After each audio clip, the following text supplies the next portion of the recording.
Kalau dia sholatnya baik, insya Allah, Allah akan jamin. Inna sholata tanha anil fahsya'i wal munkar. Itu Allah yang sampaikan. Kalau dia baik sholatnya, mencegah dia dari perbuatan keji dan mungkar. Lalu orang bertanya, kenapa paling itu Ustaz? Rajin sekali sholat, kok masih korup? Kenapa dia rajin sholat, tapi lain dia bilang hari ini, besok juga lain dia bilang. Katanya dia sholat, kok pembohong? Bukan sholatnya yang jadi masalah, tapi cara sholatnya yang perlu diperiksa.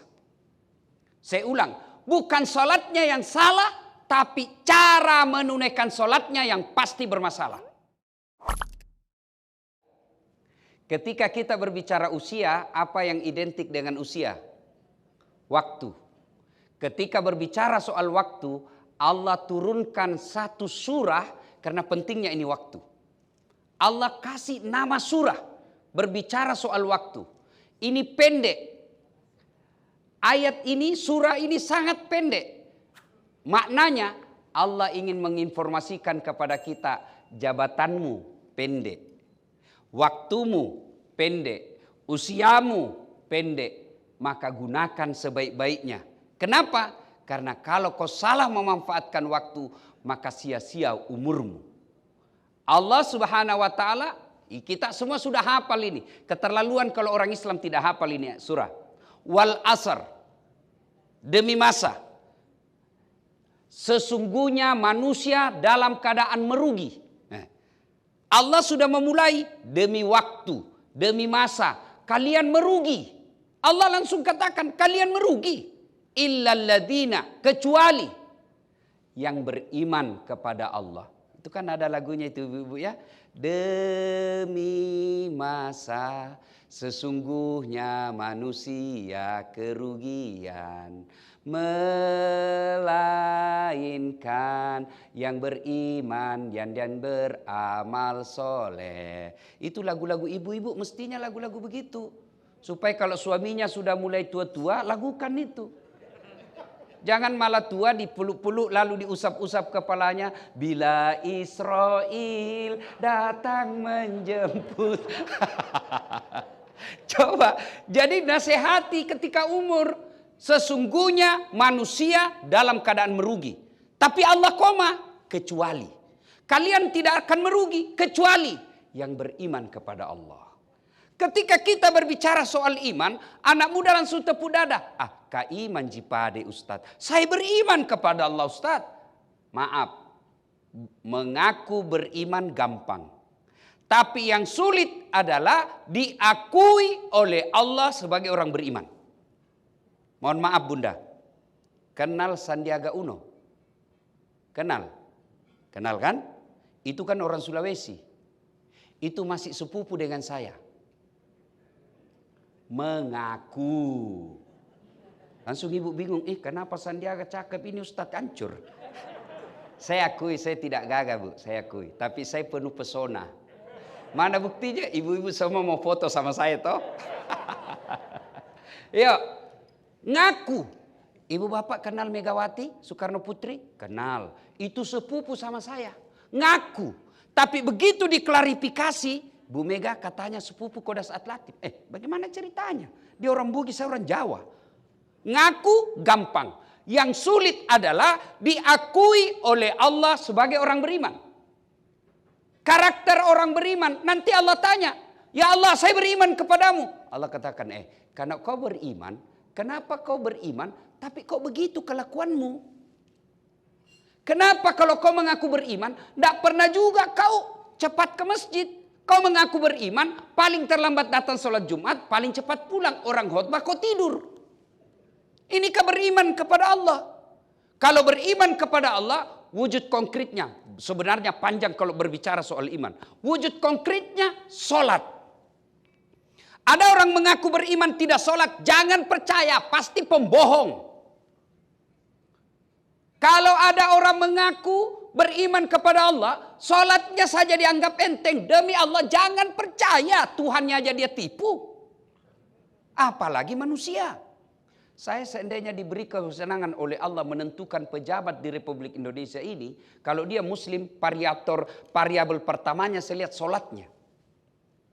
Kalau dia sholatnya baik, insya Allah Allah akan jamin.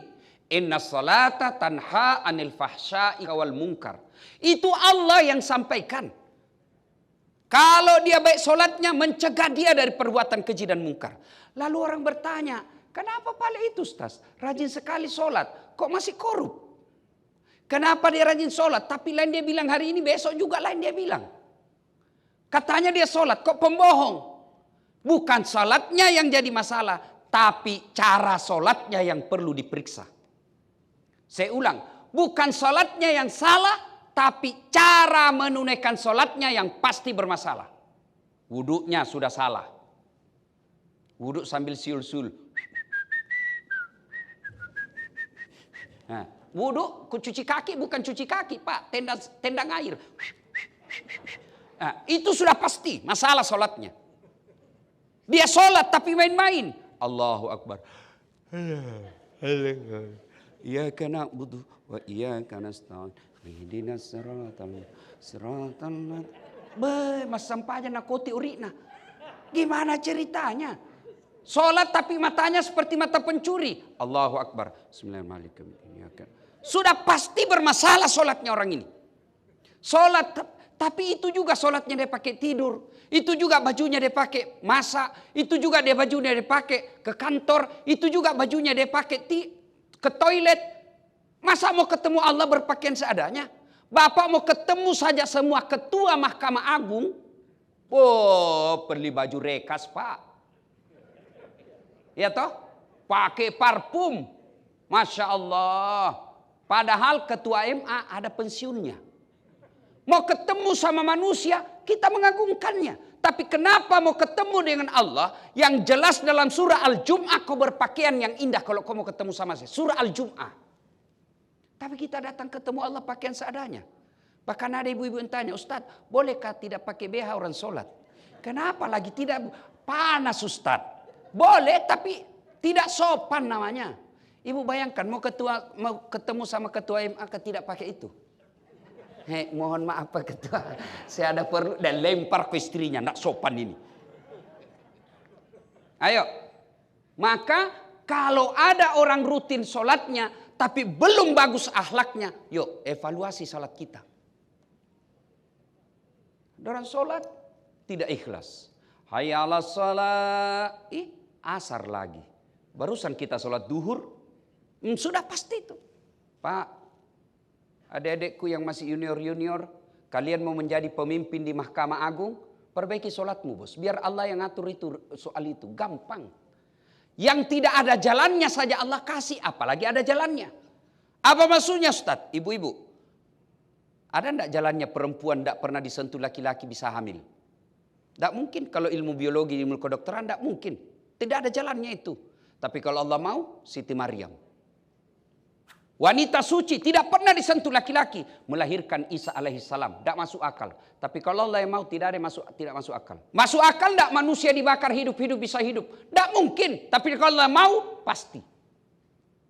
Saudaraku yang bekerja di lingkup Mahkamah Agung, tidak usah kau cari muka sama Mahkamah Agung. Hakim-hakim agung capek, biar ketua MA senang sama kau istrinya tidak senang, tidak jalan urusan. Memang sudah begitulah hidup. Memang begitu nih hidup. Daripada cari muka sama mahkamah. Sudahlah cari muka kepada Allah. Gimana caranya? Perbaiki sholatmu. Kalau sholatmu baik. Satu dunia mau jatuhkan kau tidak mampu. Percaya itu. Bagi kita orang beriman. Tapi kalau Allah yang mau menghinakan kita Pak. Sekejap aja barang tidak masuk di akal terjadi. Terjerumus dia Pak. Kalau Allah mau. Adik-adikku yang kerja di lingkup Mahkamah Agung. Kalian punya jalan dan peluang jadi menggantikan ketua mahkamah yang ada sekarang. Memang jalannya di situ. Ada jalannya. Mahkamah Agung, kerja di lingkup Mahkamah Agung. Menjadi hakim agung, ada jalannya bos. Kau memang hakim. Yang tidak ada jalannya, Das'at Latif. Jadi Mahkamah Agung, jadi hakim agung. Memang caranya. Tidak mungkin. Kenapa? Saya bukan hakim. Tapi kalau saya jadi ketua majelis ulama, ada jalannya. Tapi kalau jadi ketua MA, bagaimana jalannya Ustaz? Nah, ibu bapak, saudara-saudara sekalian, perbaiki sholat, itu tanda keimanan kita baik. Nah sekarang bagaimana cara mempertahankan iman? Iman itu kan ada 3 kategori. Satu, iman yang tidak pernah turun, naik terus. Ada iman begitu, sekali dia percaya Allah, naik terus, tidak pernah turun. Siapa? Iman para nabi dan rasul. Yang kedua, jenis kedua, iman yang tidak pernah naik, tidak pernah turun, datar aja terus. Imannya siapa? Imannya para malaikat. Yang ketiga, kadang naik, kadang turun, kadang naik, kadang turun. Imannya para manusia. Di dekat cewek cantik, turun sedikit. Di dekatnya para laki-laki, naik lagi sedikit imannya. Dengar ceramah, naik lagi. Keluar lagi, lihat jabatannya orang, lihat mobilnya orang, mulai goyang. Maka cara mengobatinya adalah dakwah. Tidak ada cara mengobati iman dengan dakwah. Saya selalu mengilustrasikan dakwah dengan iman itu ibarat HP yang selalu dipakai. Ibu-ibu punya handphone semua toh? Ibu, kalau handphone dipakai terus kenapa ibu? Kenapa ibu? Lowbat. Kalau lowbat ibu apain? Cas. Kalau tidak dicas kenapa? Mati total. Kalau sudah mati total masih bisa dipakai? HP tahu 50 juta harganya itu HP-nya. 20 juta pulsanya tapi tidak ada baterainya. Begitu juga dengan iman. Lihat jabatannya orang naik terus, dunia. Lihat mobilnya orang bagus, dunia. Lihat rumahnya orang, dunia. Lihat lagi istrinya orang cantik, dunia. Dunia terus. Lalu kapan ngecasnya? Khotbah Jumat. Itu pun kalau hatibnya bagus. Itu pun kalau sound systemnya baik. Kalau sudah hatibnya dari A sampai Z tidak jelas apa dia bilang. Kemudian sound systemnya jelek. Ya sudah pulang kita dengar ceramah. Tidak ada yang bisa kita ambil. Maka orang yang tidak merugi. Bertambah iman, bertambah umurnya. Tambah umurnya. Tapi juga bertambah imannya. Kata Allah, dia orang yang beruntung. Yang kedua, yang tidak merugi, wa amilus sholihat. Mereka beramal soleh. Apa itu amal soleh? Amal yang bisa meningkatkan derajat kepada Allah, juga bisa dinikmati orang baik. Saya bukanlah soleh yang baik kalau saya Senin Kamis puasa, tahajud tiap hari, tadarus tiap hari, tapi saya tidak disenangi di kantor. Saya bukan orang baik. Ada orang hitam jidatnya gara-gara sholat. Tapi begitu dia masuk kantor sengsara semua orang. Dia bukan orang baik itu. Orang tadi senang-senang satu ruangan tiba-tiba datang. Cepat. Itu ciri-ciri hidup tidak berkah. Ada orang kehadirannya membahagiakan, kepergiannya membuat duka buat orang lain. Ada juga orang kehadirannya sengsara buat orang lain, ketiadaannya membuat gembira orang lain. Celaka kita jadi manusia. Amal soleh. Bagaimana beramal soleh? Salah satu diantaranya sedekah. Bersedekahlah. Ibu-ibu, ini yang banyak sama cincin emas berlian. Kalau ibu meninggal siapa pakai cincinnya ibu? Anak. Istri kedua ibu. Pasti suami kawin lagi. Cerita itu. Dia dengar istriku ini ceramah, dia panggil saya, Ustadz. Jadi saya nanti kalau Ustadz misalnya saya lebih duluan meninggal. Kalau saya meninggal Ustadz kawin lagi. Saya kasih duduk sambil saya peluk ibu. Kau dengar baik-baik sayang.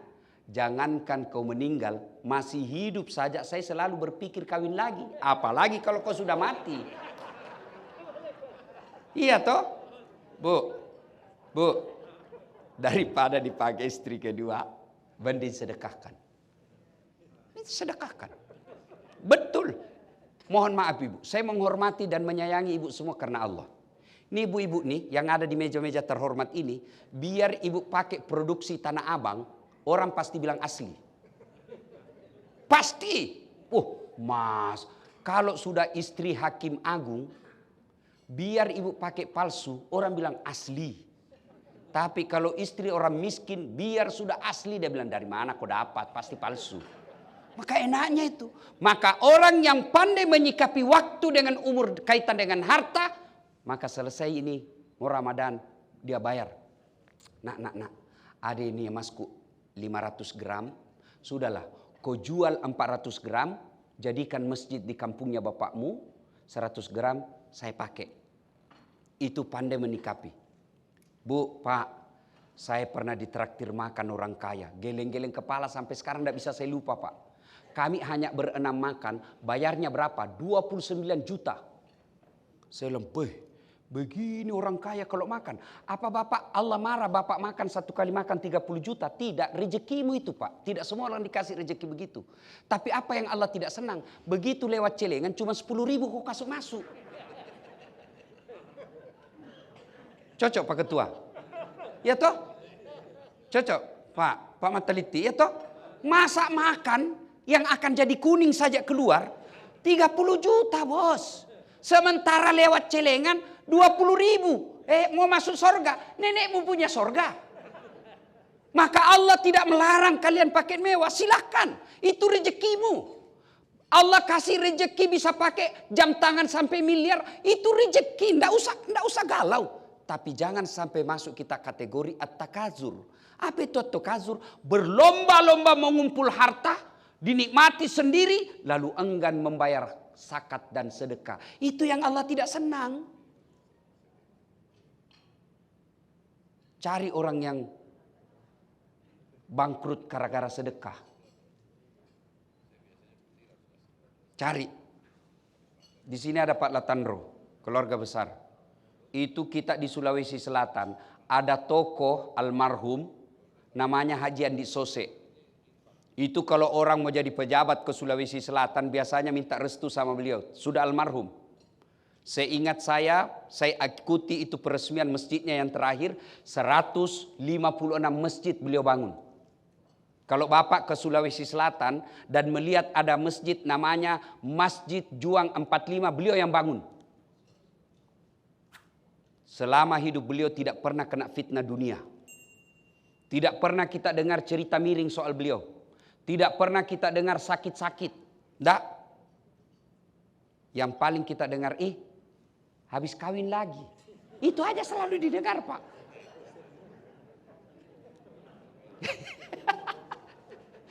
Bersedekahlah Pak.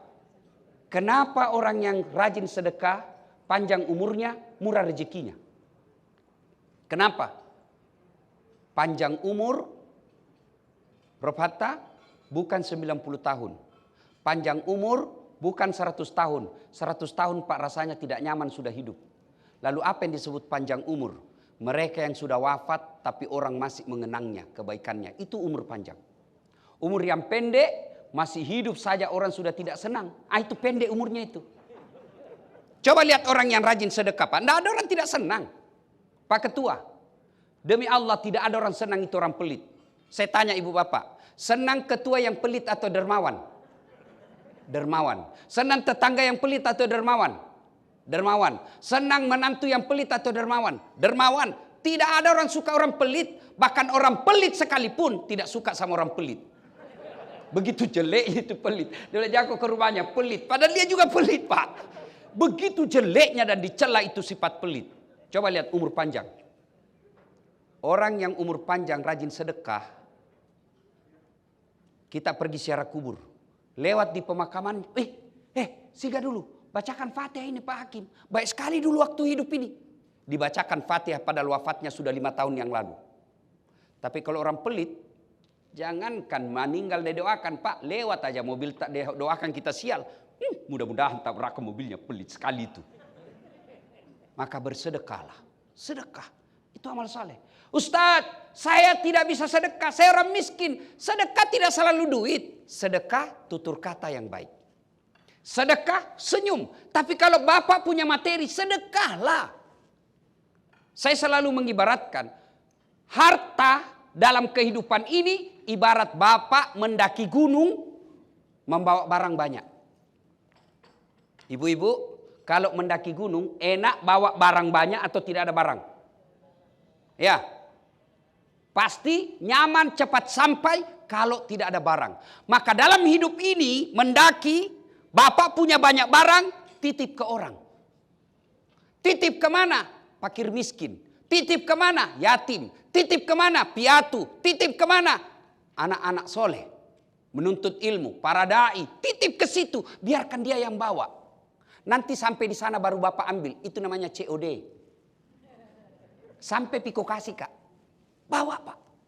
Karena kalau Bapak bawa sendiri repot. Dan orang kaya ada hebatnya. Lebih gampang masuk surga daripada orang miskin. Kok bisa Ustadz? Kalau orang miskin sholat, orang kaya juga bisa sholat. Orang miskin tahajud, orang kaya juga bisa. Orang miskin berjamaah, orang kaya juga bisa. Orang miskin salat Senin Kamis, orang kaya juga bisa. Tapi orang kaya bangun masjid, paling kita orang miskin datang saja baca-baca doa. Tapi kalau orang kaya yang pelit, gampang masuk nerakanya. Pertanyaannya banyak. Itu enaknya jadi orang miskin. Kenapa Ustadz? Tidak banyak pertanyaan kalau dia mati. Nama, das atlatif. Pekerjaan, penceramah. Itu mobil, tidak ada. Rumah, kontrak-kontrak. Motor, Gojek. Sepeda, tidak ada. Miskinmu, ya Allah mau milih apa kalau ini kau kasih Kak? Saya bersyukur. Kau sholat, alhamdulillah, sholat. Puasa, Senin Kamis lancar, Ramadan tuntas. Sedekah, ya kadang kala. Haji, mau sekali, cuma kan tidak ada duitku. Alhamdulillah, kau masuk surga dengan penuh kemuliaanku. Tadkhulul jannati bisalam. Orang miskin, tidak banyak pertanyaan Pak. Tapi orang kaya, itu behelnya istrimu, dari mana kau dapat? Kalau dilihat gajimu tidak mampu itu. Anu apa Pak? Disemes Pak. Berdarah telinganya, dia mulai ditarik lagi. Itu jam tanganmu dari mana itu? Kalau dilihat gajimu tidak bisa. Pak, tidak jelas ditinju. Tak. Masuk juga surga Pak, tapi sudah bawa belur. Masuk berdarah-darah sudah mukanya Pak. Masuklah dia pilih-pilih. Dia ketemu sama pembantunya, Puang. Dari mana Ki? Kenapa? Aja bicaramu di situ. Saya sudah lama di surga, kenapa baru Ki muncul? Dia bilang, terlambat Kak Inam. Kenapa bisa terlambat? Saya kira ada mobil tanpa itu hari. Dia bilang, itu mobil banyak sekali pertanyaannya. Nah ibu bapak saudara-saudara sekalian, sedekahlah. Bagi bapak ketua DPD sedekahnya tidak duit. Sedekahnya wakili rakyat yang ada di daerah-daerah bapak. Bagi ketua Mahkamah Agung sedekahnya apa? Tegakkan keadilan seadil-adilnya. Bagi seorang dasat latif sedekahnya ada ilmu. Bagi ibu-ibu sedekahnya didik anak-anaknya. Itu sedekah, tidak mesti duit. Dan ingat, sedekahnya seorang bupati beda sedekahnya dengan cleaning service. Cleaning service yang hanya 5 bungkus bisa jadi lebih mulia daripada sedekahnya wali kota yang 1000 bungkus. Kenapa? 5 bungkus bagi seorang cleaning service original pasti penghasilannya, murni duitnya. Tapi 100 bungkus bagi wali kota belum tentu duitnya. Bisa jadi duitnya pemborong. Ayo. Sedekah, itu disebut amal soleh. Yang ketiga, watawaso bil haq, watawaso bis sabar. Nasihat menasehati dalam kebaikan dan nasihat menasehati dalam kesabaran. Bapak dalam teori hadis Nabi melihat kebatilan kata Nabi, cegahlah dengan tanganmu. Tangan ini simbol kekuasaan. Tidak bisa, kita tidak punya kekuasaan, kita bukan pejabat, kita bukan aparat. Maka kata Nabi, cegahlah dengan pabilizani, dengan lisanmu. Ini tugasnya ustadz. Amar ma'ruf nahi mungkar. Tapi seorang ustadz mulutnya tentu beda dengan mulutnya demonstran yang ada di jalan raya. Kalau ada ustadz yang memaki, menghina, mulut kotor, mulut kasar, mesti belajar kembali tentang adab-adab dalam berdakwah. Karena puncak dari semua ilmu adalah adab. Kalau ada orang merasa ilmunya tinggi tidak punya adab, sesungguhnya dia bukan orang berilmu tapi orang yang punya pengetahuan. Yang berikutnya, nasihat menasehati dalam kesabaran. Percaya ibu bapak, resep dalam menghadapi masalah hidup ini adalah sabar. Ada enggak manusia yang tidak ada masalahnya dalam hidupnya? Ada manusia kira-kira tidak ada masalah dalam hidupnya? Semua kita punya masalah. Pak Ketua, apa masalahnya? Banyak masalahnya. Terutama apa? Kalau sudah terancam pensiun. Semua orang punya masalah. Coba lihat dalam hidup. Waktu mahasiswa apa masalah kita? Mau sarjana. Sudah sarjana selesai masalahnya, mau punya kerja. Sudah kerja selesai masalahnya, mau jadi kepala bagian. Sudah jadi kepala bagian selesai masalahnya, mau jadi kepala dinas. Sudah kepala dinas selesai masalahnya, mau jadi sekda. Sudah jadi sekda selesai masalahnya, mau tontawa jadi wali kota. Sudah wali kota selesai masalahnya, mau 2 periode. Sudah 2 periode selesai masalahnya, ditangkap KPK. Tidak ada orang tidak ada masalahnya, Pak. Semua orang punya masalah. Saya kasih lagi contoh paling gampang. Istri cantik, Bapak kira bukan masalah. Istri cantik digoda orang. Apalagi kalau suaminya jelek. Lebih masalah itu. Berarti bagus kalau jelek istri. Istri jelek dihina orang, Pak. Kita lagi malu jalan sama dia. Duluan aja dek, nanti di gedung kita ketemu. Pas sampai istri, mana kau bang? Nggak jadi saya ke situ dek, mencret. Istri cantik masalah, istri jelek masalah. Semua orang punya masalah. Das atlatif. Bapak ibu pikir tidak ada masalah saya? Oh banyak Pak. Kadangkala kita diundang dilecehkan, tidak dihormati. Kadangkala kita diundang, kadangkala ditipu. Karena saya tidak pakai manajer Pak. Saya tidak mau pakai manajer. Kenapa Ustaz? Saya bukan artis, saya bukan selebriti. Apa manajer? Ya saya sendiri yang ngatur. Karena kalau ada manajer, sudah masuk bisnis di dalamnya. Cuma kalau tidak ada manajer, kadangkala juga kita ditipu. Berapa jam sampai lokasi? Naik speedboat, paling 2 jam paling lama. Sudah 2 jam, belum sampai-sampai. 3 jam, belum sampai. Dek, Pak Haji, Bapak bilang tidak sampai 3 jam. Ini sudah hampir 4 jam, belum sampai. Dan sebenarnya 9 jam ini Ustaz. Kenapa Bapak bilang tidak sampai 3 jam? Karena kalau saya bilang 9 jam, pasti Ustaz tidak mau datang. Itu masalah dalam dakwah. Tapi yang paling besar sekarang Pak, masalah saya Pak Ketua, banyak janda-janda curhat. Ustadz, suami saya meninggal, kasihlah saya doa-doa penenang. Saya kasihlah doa-doa penenang. Lama-lama dia bilang, Ustadz, maukah Ustadz menjadi imam dalam hidupku? Oh saya bilang, mohon maaf ibu, saya bukan imam, saya khotib. Semua orang punya masalah. Maka ketika ada masalah, biar dia profesor, doktor, hafal Quran, ulama, tapi tidak punya ilmu sabar, percaya pasti gagal dalam menghalangi hidup. Dalam rumah tangga, mana ada orang tidak ada masalahnya? Bohong itu kalau ada orang rumah tangganya tidak ada masalah, bohong. Dia bilang, bahagia sekali rumah tangganya Ustaz. Saya bilang, dari mana ibu tahu? Itu tahu foto-fotonya di Instagram romantis. Aku bilang, tidak mungkin itu dia bertengkar, dia video, baru dia kasih masuk di Instagram, belen-belen namanya itu. Iya toh ibu, foto paling 1 menit. Karena banyak sekarang orang Pak, berumah tangga sudah 30 tahun, hanya karena persoalan WhatsApp salah kirim, ngamuk istrinya. Oh memang tongkap, baru ini istri Pak ahli sejarah. Tidak bisa tona, lupa biar kejadian sudah 5 tahun yang lalu, nak ungkit lagi. Namanya kita manusia pasti ada khilaf dan salah. Sudah dijelaskan yang 1, muncul yang 2. Sudah dijelaskan yang 2, muncul yang 3. Sudah selesai semua, dia bilang itu, ya 5 tahun dia lah. Napura nih bahas ya, makan sama susi pemang. Sudah dibahas, kenapa diulang lagi? Jadi saya kalau istriku mulai dia bilang pokoknya, tidak kulayani. Lebih ambil obat tidur. Selesai urusan. Karena kalau diam, Nabila lagi, kenapa kau diam? Kenapa kau diam? Kami ini laki-laki sekarang lagi difitnah oleh film Layangan Putus. Jangan percaya itu film.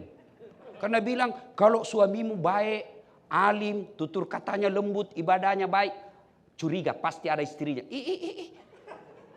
Yang benar aja. Kita ini laki-laki Bu, tergantung istri.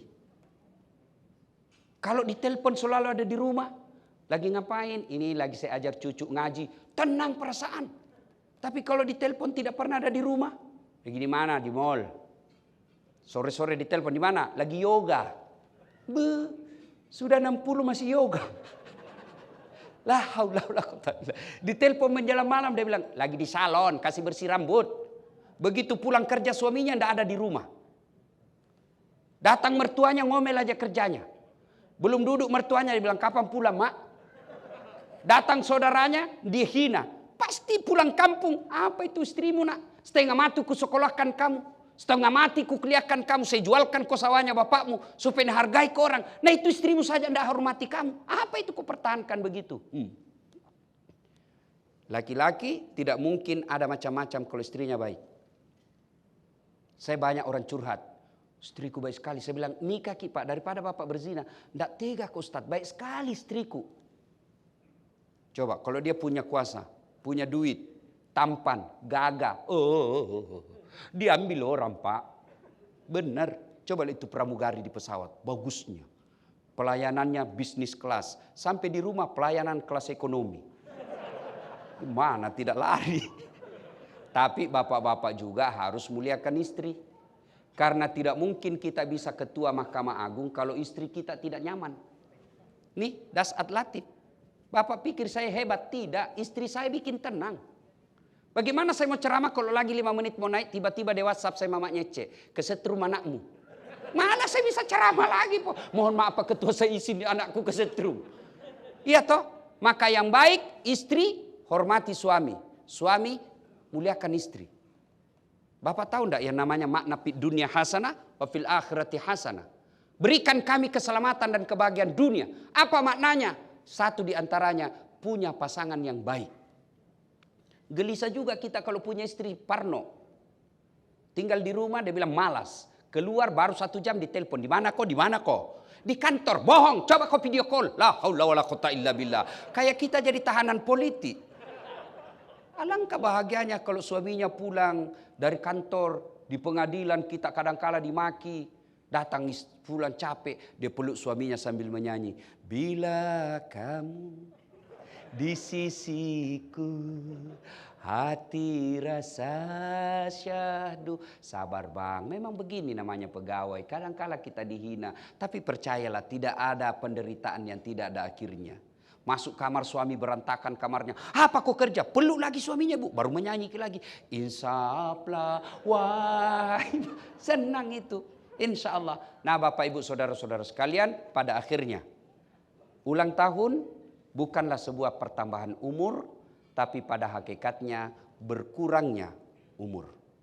Tapi tidak ada orang yang merugi berkaitan dengan waktu apabila dia beriman kepada Allah, beramal soleh, lalu nasihat menasehati dalam kebaikan dan nasihat menasehati dalam kesabaran.